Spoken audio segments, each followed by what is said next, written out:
বিসমিল্লাহির রহমানির রহিম। আসসালামু আলাইকুম। আজকে আমি রান্না করব বোয়াল মাছ, আলু আর জলপাই দিয়ে। বাই দা ওয়ে, আমি মাহমুদা খানম, মাহমুদা ডাইন থেকে সবাইকে স্বাগতম।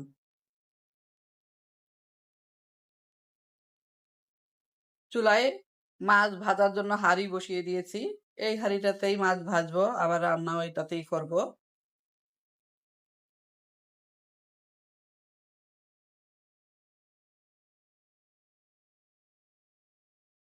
তেল গরম হয়ে গিয়েছে, মাছগুলো দিয়ে দিচ্ছি।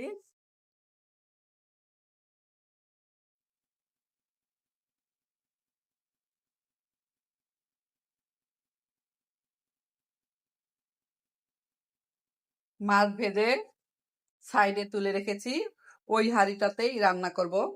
দিয়ে দিচ্ছি তেল,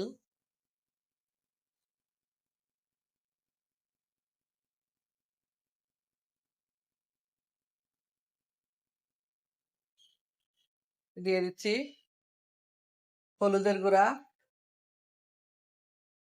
মরিচের গুঁড়া, ধনিয়া গুঁড়া,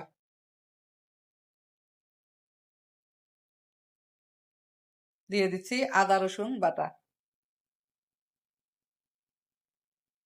দিয়ে দিচ্ছি পানি,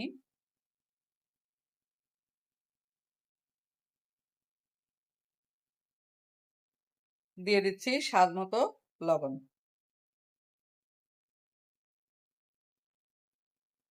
আর দিয়ে দিচ্ছি আলু। ঢাকনা দিয়ে ঢেকে মশলা আলু একসাথে কষিয়ে নিব। আলু খোসা সহ কেটে নিয়েছি, একটু ফিঙ্গার আকারে করে খোসা সহ কেটে দিয়েছি। এখন ঢাকনা দিয়ে ঢেকে সিদ্ধ করব। ঢাকনা দিয়ে ঢেকে আলু আর মশলা কষিয়ে নিলাম। এ পর্যায়ে এর সাথে অ্যাড করছি এডিশনাল ফিল্টার করা পানি।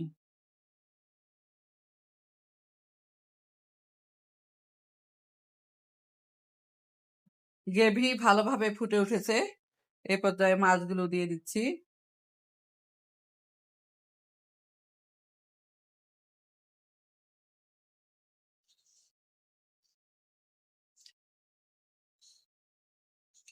সবগুলো মাছ দিয়ে দিলাম।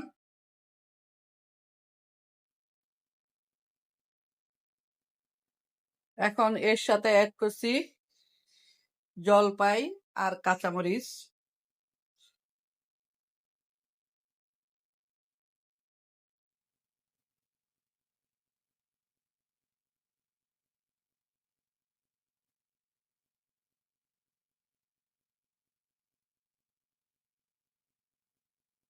দিয়ে দিচ্ছি ফ্রোজেন করা বাঘার বাটা,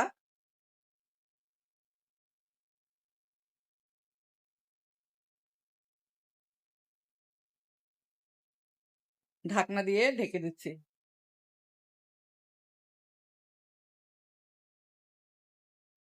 বাঘার বাটা দেওয়ার পর ঢাকনা দিয়ে ঢেকে 5 মিনিট রান্না করলাম। অ্যাট লাস্ট আমি দিয়ে দিচ্ছি ধনিয়া পাতা।